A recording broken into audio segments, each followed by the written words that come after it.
Hi guys, I am SK. Corona महामारी के कारण लॉकडाउन धीरे धीरे अनलॉक हो रहा है, लेकिन कोरोना महामारी धीरे धीरे बढ़ती जा रही है। इसीलिए सभी स्टूडेंट से रिक्वेस्ट है कि वो लोग जितना हो सके घर में रहे और पढ़ने के लिए बहुत ज़्यादा बेचैन न हो और पढ़ाई लिखाई करने के लिए घर से बाहर ना निकले।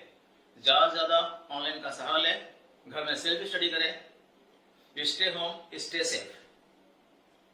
उसके बाद लास्ट में हम डिस्कस कर रहे थे रिफ्रैक्शन वाले चैप्टर में बताया था स्नेल्स लॉ। हम बताया था रिफ्रैक्शन का डेफिनेशन। हमारे पास था रिफ्रैक्टिव इंडेक्स। रिफ्रैक्टिव इंडेक्स दो तरह का है, एक रिफ्रैक्टिव इंडेक्स है एब्सोल्यूट और एक है relative refractive index. Absolute refractive index का मतलब है refractive index of medium with respect to vacuum और एयर। रिलेटिव रिफ्रैक्टिव इंडेक्स का मतलब है refractive index of one medium with respect to another. वैसे अभी हमारे पास है रिफ्रैक्शन के बारे में कुछ खास डेविएशन। मालूम होगा यह है surface of separation, medium 1, medium 2। Ray of light is travelling from one medium to another. एक मीडियम से दूसरे मीडियम में जाते समय ray of light just deviate from its original path. एक मीडियम से दूसरे मीडियम में जाते समय रे ऑफ लाइट अपने पाथ से हट जाती है। जब हट जाती है this phenomenon is known as refraction. इसका मतलब जब भी रे ऑफ लाइट में रिफ्रैक्शन होगा, रिफ्रैक्शन का मतलब ही है डेविएशन। डेविएशन का मतलब अपने ओरिजिनल पाथ से रे ऑफ लाइट का बेंड हो जाना। तो रिफ्रैक्शन होने का मतलब ही डेविएशन होगा, ये बता चुके हैं। वैसे आज हमारे पास जो टॉपिक है उस टॉपिक में हम बताना चाहते हैं रिफ्रैक्शन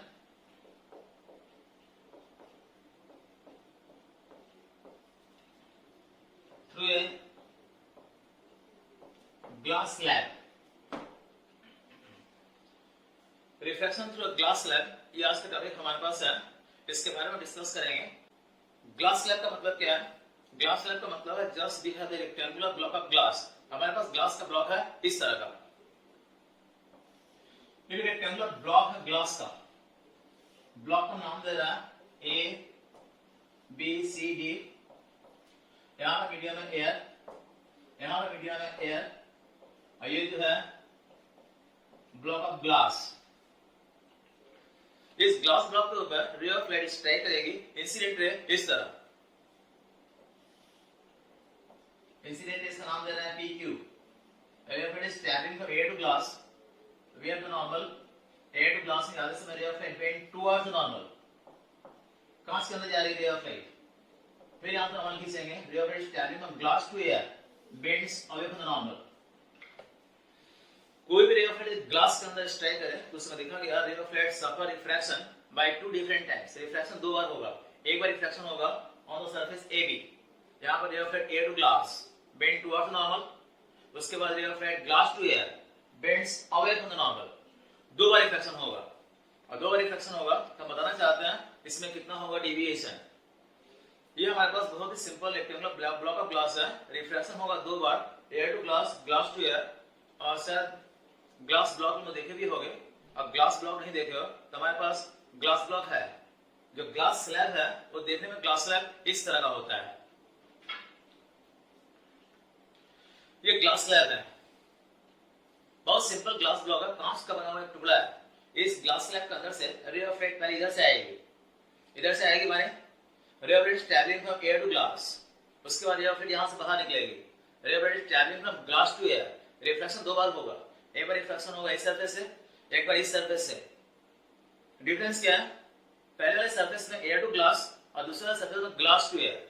और दो बार रिफ्रैक्शन होने पर इसमें कितना होगा डेविएशन, यही बताना चाहते हैं। बहुत सिंपल ग्लास ब्लॉक है। वैसे यहां पर इंसिडेंट है एंगल ऑफ इंसिडेंस I1, यहां पे angular refraction R1, surface AB है।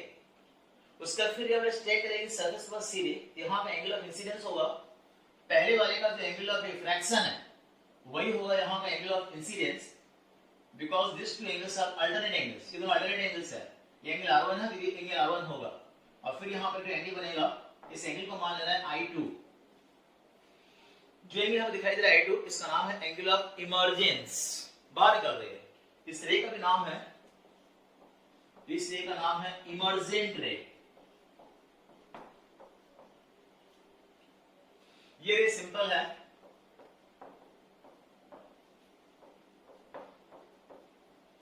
Incident ray.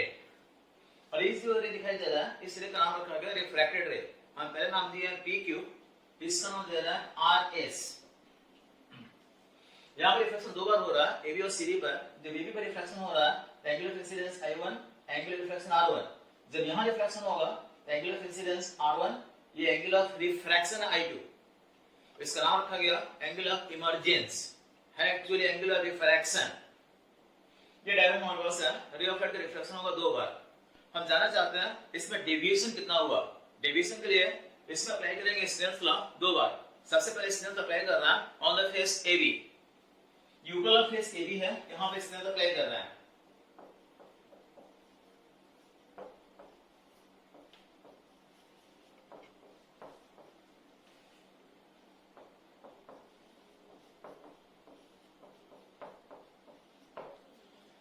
AB सरफेस पे स्नेल्स अप्लाई करकर हम लिख सकते हैं क्या, हमारे पास है डायग्राम में देखते जाना, sin I1 by sin R1। Refractive index क्या लेंगे, ray of light is travelling from air to glass, air से ग्लास की जा रही है रे ऑफ लाइट, तो रिफ्रैक्टिव इंडेक्स होगा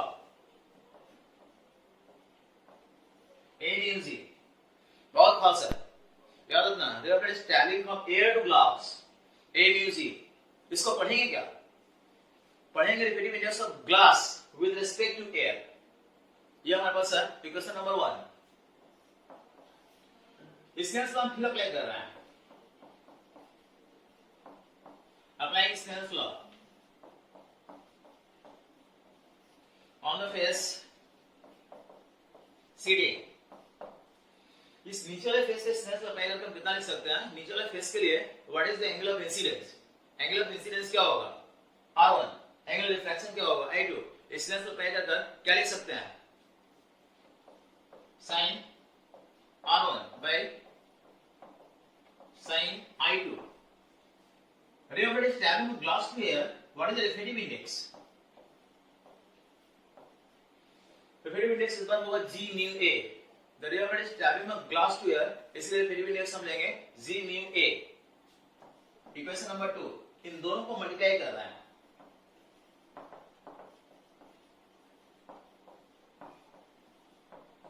multiplying equation 1 and 2 with each other,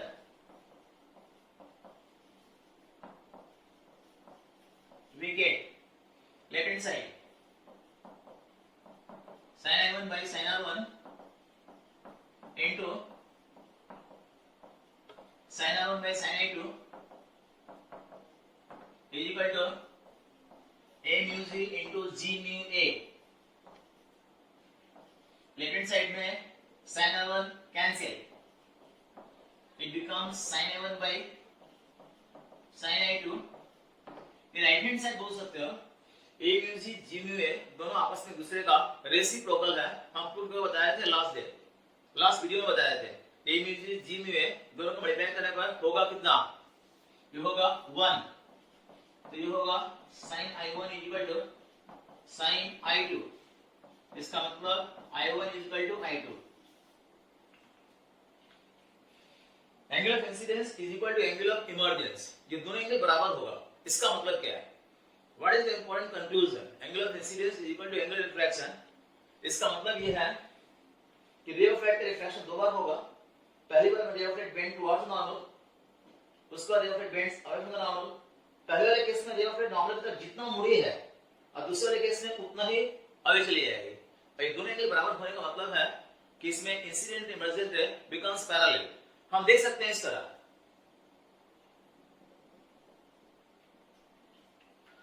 incident को सामने बढ़ा देंगे और सामने बढ़ाने पर देखा कि इंसिडेंट रे और इमर्जेंट रे बिकम्स एग्जैक्टली पैरेलल, एकदम पैरेलल हो जा रहा है। और पैरेलल हो जा रहा है इसका मतलब क्या है, इसका मतलब कोई भी ray of light glass slab के अंदर से पास करे तो डेविएशन नहीं होगा। इसलिए डेविएशन नहीं होगा क्योंकि हमें रिफ्रैक्शन दो बार हो रहा है, पहली बार में डेविएशन होगा लेकिन वही डेविएशन दूसरी बार में मेकअप हो जाएगा। अब मेकअप हो जाने पर इंसिडेंट रे इमर्जेंट रे दोनों होंगे parallel. We have no deviation in the incident ray. Incident ray में कोई डेविएशन नहीं होगा थ्रू द ग्लास स्लैब। हुआ क्या, ग्लास स्लैब नहीं होता तो रे ऑफ लाइट एकदम सीधी जाती। एक ग्लास स्लैब यहां पर है तो रे ऑफ लाइट एकदम उसी तरफ जा रही है पैरेलल, लेकिन थोड़ा सा हट गई है। जो हट गई है, कितना हट गई है, इसको बोला जाता है लैटरल डिस्प्लेसमेंट। इसका मतलब कोई भी ray of light glass slab से पास करे तो देखा गया glass slab does not produce any deviation, deviation नहीं होगा, इट प्रोड्यूसेस लैटरल डिस्प्लेसमेंट। रे ऑफ लाइट यहां से नहीं जाकर थोड़ा सा शिफ्ट हो जाएगी, तो इसको लैटरल डिस्प्लेसमेंट बोला जाता है, लैटरल शिफ्ट बोला जाता है। ये लैटरल शिफ्ट का हमारे पास एक फार्मूला है, कितना शिफ्ट होगा, ये फार्मूला कहां से आया, उसका रिडक्शन तुम लोगों ने पढ़ना है। हम एक फार्मूला लिख रहे हैं direct, lateral displacement equal to t sin i1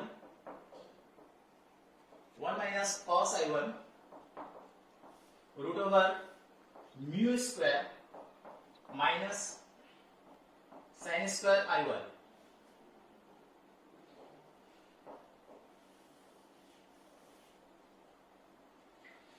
इस बड़े से फॉर्मूला का एक बड़ा सा रिडक्शन है जो तुम्हारे सिलेबस में नहीं है, लेकिन इस एक्सप्रेशन के ऊपर कुछ न्यूमेरिकल्स वगैरह है, न्यूमेरिकल्स के लिए ये वाला फॉर्मूला यूज करेंगे हम डायरेक्ट। ये फॉर्मूला लैटरल डिस्प्लेसमेंट का, ये इंसिडेंट है, थोड़ा शिफ्ट हो जाएगी, इसका नाम है लैटरल शिफ्ट और डिस्प्लेसमेंट। फॉर्मूला फिर से बोल रहा हूं, t sin i1 1 minus cos i1 root over mu square minus sin square i1। i1 angle of incidence है, mu है refractive index of glass with respect to air, और t यहां पर क्या है, t यहां पर है थिकनेस ऑफ द ग्लास। ये ग्लास का थिकनेस है, इसका मतलब क्या हुआ, इसका मतलब glass slab does not produce any deviation. हम लोग लिख रहे हैं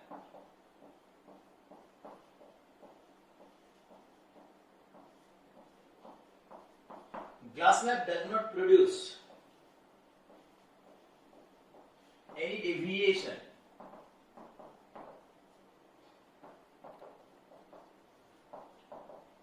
in the incident ray, it just produces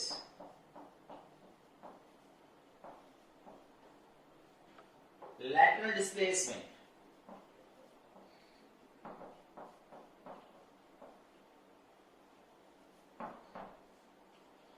glass slab वैसे डेविएशन प्रोड्यूस नहीं करता, लैटरल डिस्प्लेसमेंट प्रोड्यूस करता है। ये ग्लास स्लैब का टॉपिक था। उसके बाद हमारे पास नेक्स्ट टॉपिक है, कुछ खास रिलेशन है। वैसे हम पहले बताया था कि हमारे पास रिफ्रैक्टिव इंडेक्स दो है, एक है रिफ्रैक्टिव इंडेक्स, उसका नाम है एब्सोल्यूट रिफ्रैक्टिव इंडेक्स, और एक है रिलेटिव। एब्सोल्यूट का मतलब क्या है, refractive index of glass with respect to air और वैक्यूम, इसका नाम है absolute. Refractive index of glass with respect to water, इसका नाम है रिलेटिव। कोई भी रिफ्रैक्टिव इंडेक्स यदि हम लेंगे एयर के रिस्पेक्ट में या वैक्यूम के रिस्पेक्ट में तो रिफ्रैक्टिव इंडेक्स होगा एब्सोल्यूट, और किसी भी दूसरे मीडियम के रिस्पेक्ट में लेंगे तो रिफ्रैक्टिव इंडेक्स होगा रिलेटिव। हम निकालना चाहते हैं relation.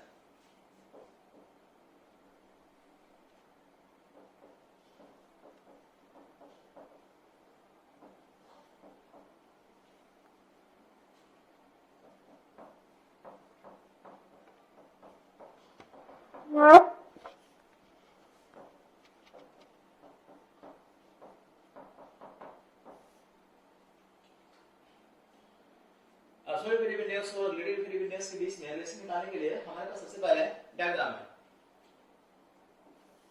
We have several media, बहुत सारे मीडियम है, number 1 2 3 1। Use of the air, water, glass, air, diamond, water, air. हमारे पास मीडियम है 1 2 3 1। First and last medium identical है और दो मीडियम हमारे पास है और एक्स्ट्रा। इसमें रिफ्रैक्शन कैसे होगा, we have the surface of separation AB CD EF। Ray of light try करेंगे सबसे पहले PQ on the surface AB, strike करते हम angle of incidence I1, sons of refraction, angle of refraction R1। पहले वाले का एंगल ऑफ रिफ्रैक्शन दूसरे वाले का एंगल ऑफ इंसिडेंस होगा, अल्टरनेट एंगल्स R1, इसको मान लेना tensor.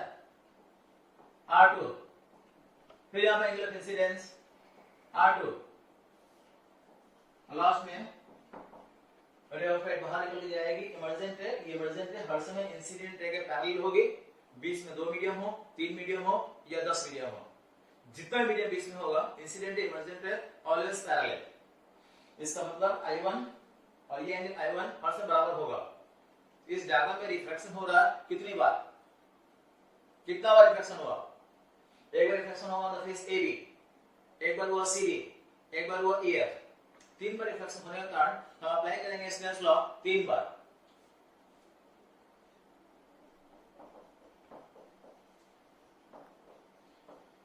Applying Snell's law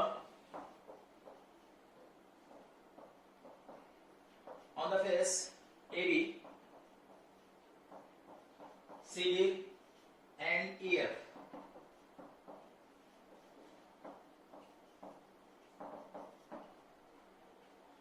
We can write. सबसे पहले AB का स्नेल्स अप्लाई करेंगे तो कितना लिख सकते हैं, sin I1 by sin R1, refractive index क्या होगा, reference travelling from first medium to second medium, पहले से दूसरे में जा रही है तो रिपीटिव इंडेक्स होगा 1 म्यू 2, इक्वेशन नंबर 1। इसे तो अप्लाई करूंगा फिर CD पर अप्लाई करेंगे तो क्या होगा, रे ऑफ लाइट किधर से जा रही है, second medium to third medium, कैसे लिखेंगे, sin R1 by sin R2, refractive index क्या होगा 2 mu 3, because the ray of light is traveling from the medium 2 to the medium 3, 2 mu 3। इससे तो बैक करने पर on the surface EF क्या होगा, sin R2 by sin I1, repetitive index 3 mu 1। तीन equation हमारे पास है, इन तीनों को मल्टीप्लाई कर रहा है,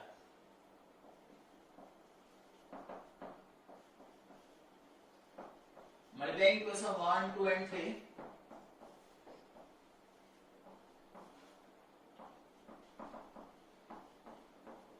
with each other we get, इधर देख सकते हो फर्स्ट सेकंड थर्ड इक्वेशन में लेफ्ट हैंड साइड मल्टीप्लाई करने पर left hand side becomes very simply 1, हम वाले पे डायरेक्ट लेफ्ट हैंड साइड पूरा कैंसिल हो गया, right hand side 1 mu 2, 2 mu 3, 3 mu 1, एक रिलेशन है। उसके बाद इस रिलेशन को लिख रहा है 2 mu 3 is equal to 1 by 1 mu 2, 3 mu 1, 3 mu 1 को ऊपर लिखो,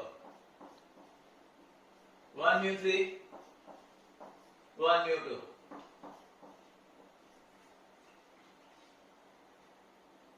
कैसे पढ़ोगे, relative index of medium 3 with respect to 2, इसका नाम है relative, relative index of medium 3 with respect to 1, ये भी रिलेटिव ही है, relative index of medium 2 with respect to 1।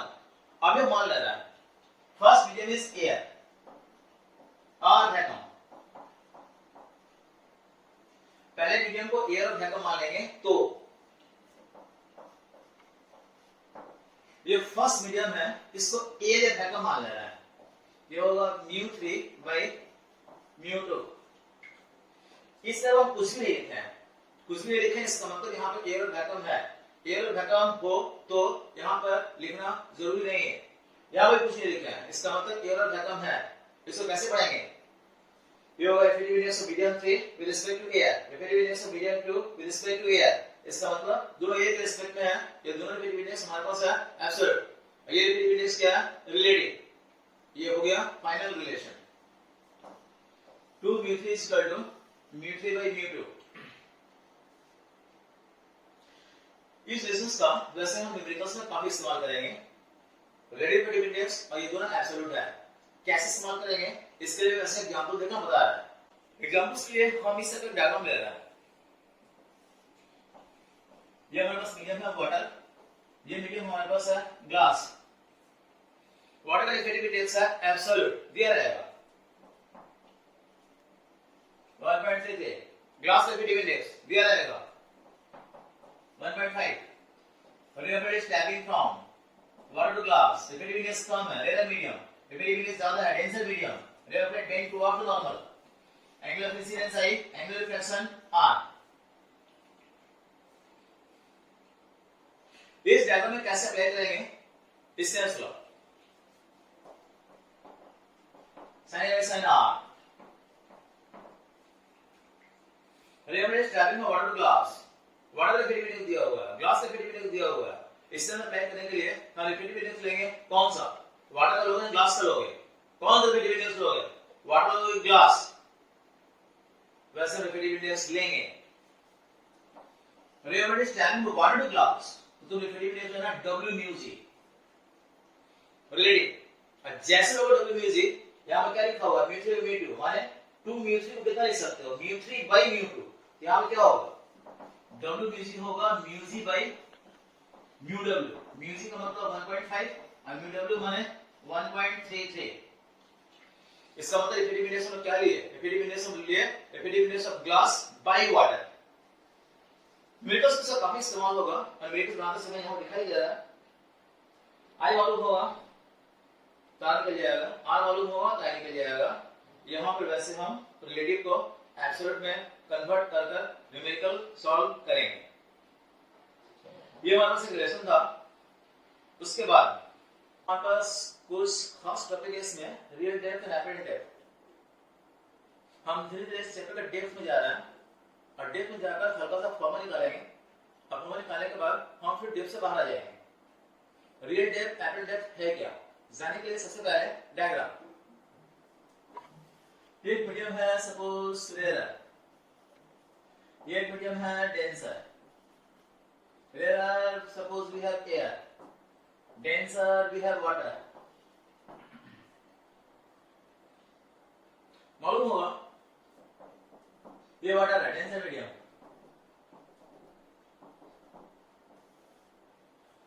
Denser medium के बॉटम में यहां पर रखा गया है एक ऑब्जेक्ट,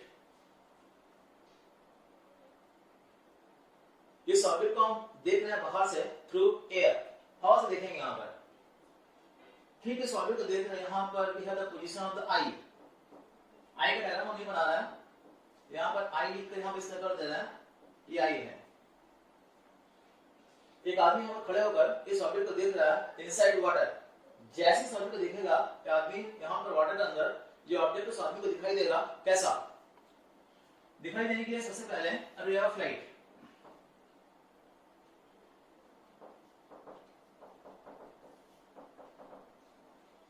रे ऑफ लाइट यहां वाटर से एयर में निकल के जाएगी सीधे नॉर्मली, और नॉर्मली जाने पर वैसे लिखा गया we have no refraction, I का मान 0 R का मान 0, रे ऑफ लाइट नॉर्मली जाएगी पासेस अनडेविएटेड। ये स्नेल्स लॉ का एक्सेप्शनल केस है, कोई भी ray of light normally strike करे तो रिफ्रैक्शन नहीं होगा, रे ऑफ लाइट सीधी चलेगी। आदमी देखेगा कैसे, देखने के लिए दो रे चाहिए, एक रे और ले रहा है ऑप्टिक इंसिडेंस, तीसरी स्ट्राइक रहेगी, तीसरी स्ट्राइक करते क्या होगा ray of light is travelling from denser rare medium water to air bends away from normal, यहां नॉर्मल खींचेंगे, नॉर्मल से दूर जाएगी, यदि पीछे की तरफ आएंगे ये जो ऑब्जेक्ट दिखाई दे रहा है इस ऑब्जेक्ट का इमेज उठा हुआ दिखाई देगा, image appears to be raised, उसको उठा हुआ दिखाई देगा।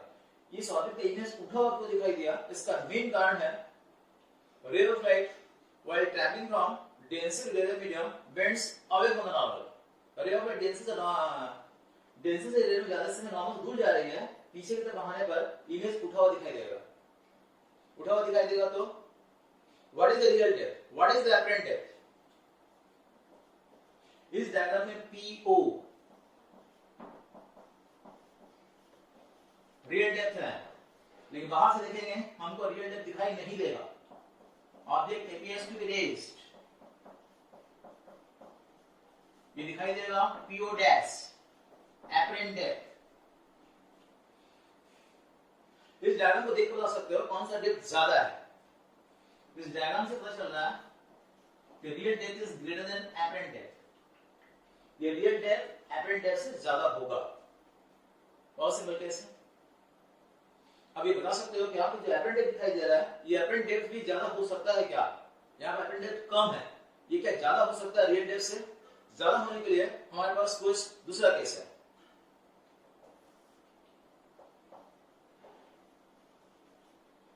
Rare medium denser, rare medium suppose air, denser medium water. इस बार क्या है, ऑब्जेक्ट को रखा गया है इन एयर, ऑब्जेक्ट हवा में है और जो ऑब्जर्वर है देखने वाला उसको पानी में बैठा देंगे। यहां पहले पानी बना देना, उसके बाद बैठाएंगे उसको। जो ऑब्जर्वर है उसको यहां पर बढ़िया से बैठा देंगे। This is the position of the आई।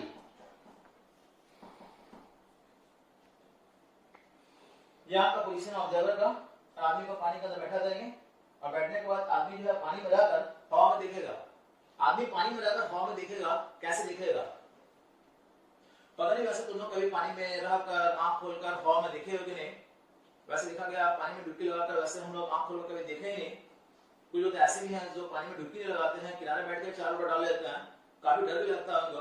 लेकिन बाई चांस पानी में डुबकी लगाकर हवा में देखने का मौका मिला तो ये ऑब्जेक्ट हम लोग को दिखाई देगा कुछ इस तरह। इस बार क्या होगा, रे ऑफ लाइट यहां से नहीं निकलती, आंख से उल्टा मत निकाल देना। रे ऑफ लाइट निकलेगी हर समय ऑब्जेक्ट से। एक रे ऑफ लाइट लेगा नॉर्मली, नॉर्मली जाएगी सीधी अनडिविएटेड, रिफ्लेक्शन नहीं होगा, सीधी चली जाएगी। इमेज देखने के लिए दो रे चाहिए। Another ray, oblique incidence, air to water bend towards the normal। उसके बाद इसको पीछे की तरफ उठाएंगे, इमेज बनेगा यहाँ पर O डैश। इमेज बनने के बाद इसमें देखकर क्लियर पता चल रहा है कौन सा रियल डेप्थ है, कौन सा एपरेंट डेप्थ है। PO is the real depth, PO dash is the apparent depth। इस डायग्राम में देखने पता चल रहा है कि इस बार apparent depth is greater than real depth। इस बार apparent depth real depth से ज्यादा है। इसका मतलब real depth ज्यादा हो सकता है, apparent depth ज्यादा हो सकता है, just depending upon the situation of the observer as well as the object। Observer कहां पर है, ऑब्जेक्ट कहां पर है, उस पर डिपेंड करेगा कि कौन सा डेप्थ ज्यादा है। वैसे अभी हम रियल डेप्थ एपरेंट डेप्थ दोनों में रिलेशन निकालेंगे। जो ऑब्जेक्ट उठा हुआ दिखाई देगा, ये बहुत ज्यादा उठा हुआ दिखाई देगा या कम उठा हुआ दिखाई देगा, ये डिपेंड करता है refractive index of the medium. Real depth और एपरेंट डेप्थ के बीच में कौन सा रिलेशन है, इस रिलेशन को डिड्यूस कर रहा है। रिलेशन निकालने के लिए हमारे पास डायग्राम है। हम इस डायग्राम को लेकर स्टार्ट कर रहा है। हमारे पास है रियल मीडियम, डेंसर मीडियम, इसका रिफ्रेक्टिव इंडेक्स मानना mu1, इसका रिफ्रेक्टिव इंडेक्स mu2।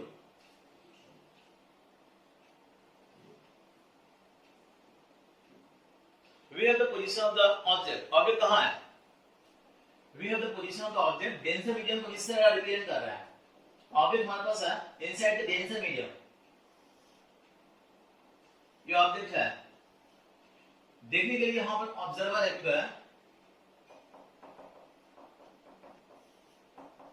आई। इस ऑब्जर्वर को ये ऑब्जेक्ट दिखाई देगा कैसे? डायग्राम फिर से बना रहा है। इसको देखने के लिए सबसे पहले एक रे ऑफ लाइट स्ट्राइक करेगी नॉर्मली, सीधी चली जाएगी। एक रे और ले रहा है oblique incidence, ray of light bends away, पीछे की तरफ बढ़ाएंगे, इमेज बनेगा O dash. Object appears to be raised, इसका नाम दे रहा है P, ये नाम दे रहा है M। जो डायग्राम दिखाई दे रहा है हमारे पास, ये नॉर्मल है, angle of incidence I, angle refraction R। जब ये एंगल ऑफ इंसिडेंस I है, तो ये एंगल ऑफ इंसिडेंस I होगा अल्टरनेट एंगल्स। जब ये एंगल रिफ्रैक्शन R है, तो ये एंगल रिफ्रैक्शन R होगा कॉरस्पॉन्डिंग एंगल। थोड़ा ज्योमेट्री समझ लेना, ज्योमेट्री वैसे तुम लोगों का काफी अच्छा है, और I और I और R वैसे दिखाई दे रहा है। इतना समझने के बाद इस डायग्राम में हम अप्लाई करेंगे स्नेल्स लॉ।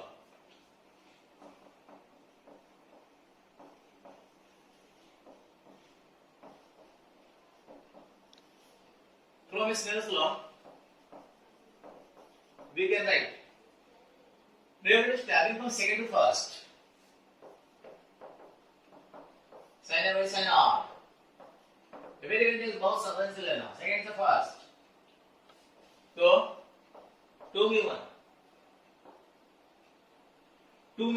ये है रिलेटिव है तो एब्सोल्यूट में कैसे लिखेंगे, एब्सोल्यूट लिखेंगे μ1 by μ2 जो जैसे निकाले थे अभी।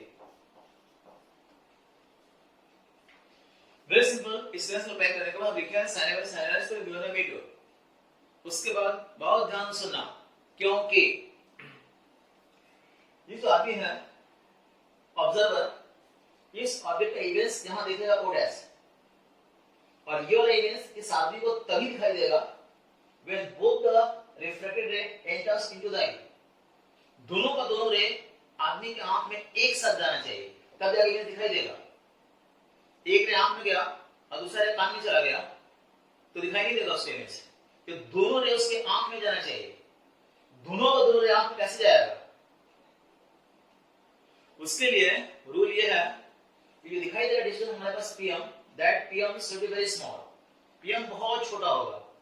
अब pm छोटा होगा तो I and R would be very small, I और R बहुत छोटा हो जाएगा।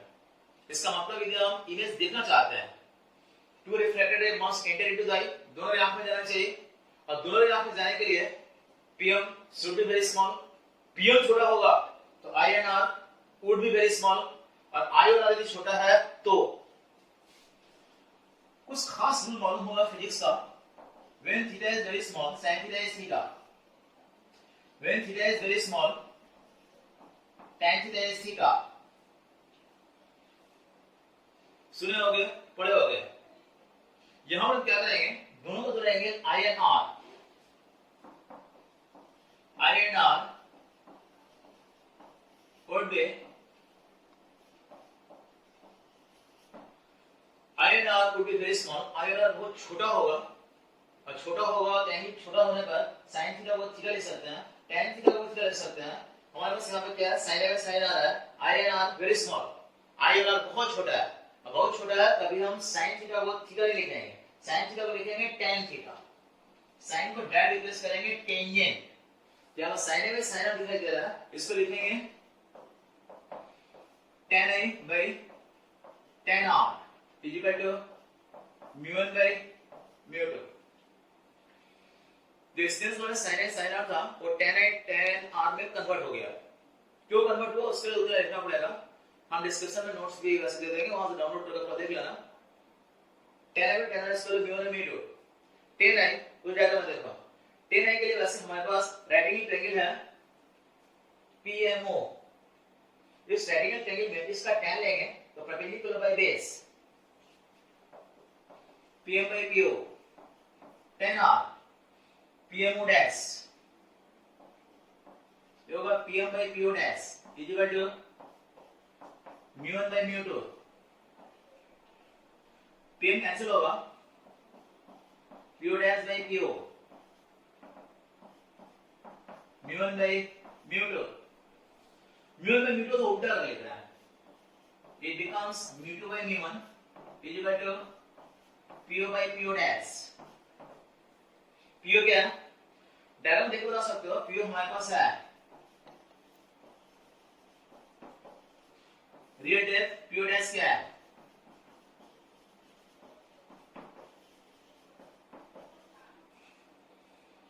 apparent depth। इसका मतलब फाइनल रिलेशन क्या निकला, μ2 by μ1 is equal to real depth to apparent depth। μ2 is the refractive index of denser medium और μ1 is the refractive index of rarer medium। μ2 by μ1 is equal to real depth to apparent depth।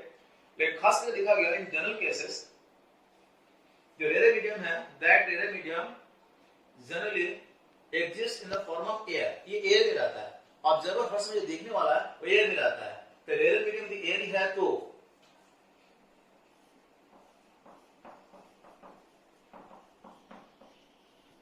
if first medium be air, पहला medium air है, air का refractive index 1 μ1, और म्यू2 जो है refractive index of second medium, इसको मान लेना mu. तो क्या होगा म्यू2 by म्यू1, it becomes mu by 1 is equal to real depth by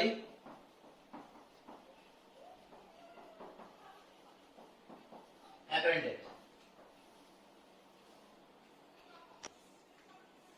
Here we हम यूज करेंगे when the observer is situated in air and the object is situated inside the denser medium। By में उल्टा हो जाए तो कुछ नहीं करना है, बाय से ऑब्जर्वर आ जाए डेंसर मीडियम में और ऑब्जेक्ट यदि आ जाए रेयर मीडियम में, तो फॉर्मूला में केवल तुम यहां करना 1 by म्यू और बाकी सब कुछ रहेगा अनचेंज, न्यूमेरिकल्स में यूज होगा। और ये फाइनल फॉर्मूला हमारे पास है mu is equal to real depth by apparent depth. इस फॉर्मूला में याद रखना कि object is inside the denser medium, observer rare medium. यदि उल्टा होगा तो फॉर्मूला में यूज करेंगे 1 by म्यू। उसके बाद हमारे पास इस अपरेंट डेप्थ को लेकर एक एक्सप्रेशन और है, उस एक्सप्रेशन को भी हम बताना चाहते हैं। नेक्स्ट एक और टॉपिक है अपरेंट डेप्थ में हम एक फॉर्मूला लिखेंगे। अभी ये फॉर्मूला कहां से आया इसको हम डिड्यूस नहीं करेंगे, फॉर्मूला डायरेक्ट लिखेंगे और इस फॉर्मूला का वैसे न्यूमेरिकल्स में एप्लीकेशन होगा। फॉर्मूला पर जाने के पहले हमारे पास डायग्राम है।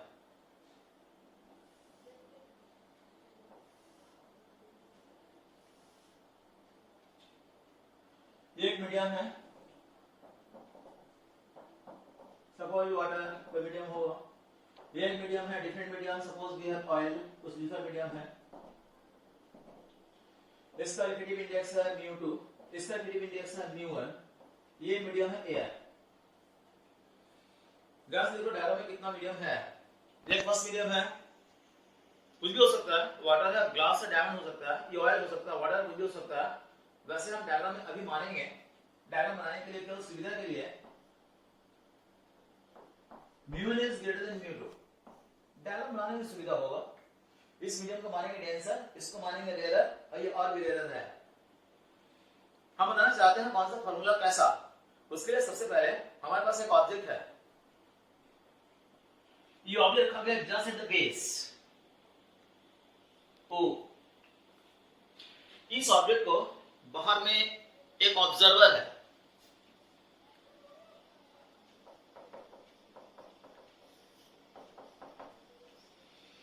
We are the position of the ए।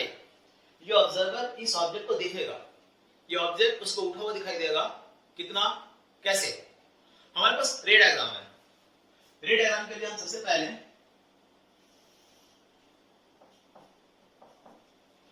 एक रे ऑफ लाइट लेंगे सीधा नॉर्मली, पासेस अंडर द सीधी चली जाएगी, इमेज दिखाई नहीं देगा। इमेज देखने के लिए दो रे चाहिए, एक रे लेंगे ऑब्लिक, यहां स्ट्राइक करेगी रे ऑफ लाइट, यहां से रिफ्लेक्शन होगा, रिफ्लेक्शन होते बेंड्स अवे, यहां स्ट्राइक करेगी रे ऑफ लाइट, रिफ्लेक्शन होगा बेंड्स अवे। कितना रिफ्लेक्शन हुआ, पहले में रिफ्लेक्शन हुआ, पीछे बढ़ रहा है, इमेज बनेगा O1। दूसरी बार रिफ्लेक्शन हुआ, पीछे बढ़ाएंगे, इमेज बनेगा O2। ये M नाम दे रहा है। इसका मतलब रे ऑफ लाइट जब आएगी तो इसका रिफ्लेक्शन दो बार होगा। एक बार जब रिफ्लेक्शन होगा यहां से, इमेज रेज्ड O से O1, दूसरी बार रिफ्लेक्शन हुआ तो फिर उसका इमेज और उठेगा, इसका फाइनल पोजीशन दिखाई देगा O2। इसका मतलब जो ऑब्जर्वर हमारे पास है प्रेजेंट इन एयर, जो ऑब्जर्वर यहां पर एयर में है, वो एयर वाला जो ऑब्जर्वर है वो इसमें से देखेगा क्या, उसको O दिखाई देगा, O1 दिखाई देगा, O2 दिखाई देगा। जो ऑब्जर्वर है उस ऑब्जर्वर को दिखाई देगा फाइनल अपरेंट डेप्थ O2, वो O2 देख पाएगा। अब प्रश्न ये है कि O1 किसको दिखाई देगा? O1 दिखाई देगा यदि हमारे पास कोई भी ऑब्जर्वर यहां पर है, इस मीडियम में खड़े होकर देखेंगे तो हमें दिखाई देगा O1। तो अभी बताना चाहते हैं फॉर्मूला फाइनल अपरेंट डेप्थ जो डायग्राम में है उसका डायरेक्ट फॉर्मूला लिख रहे हैं।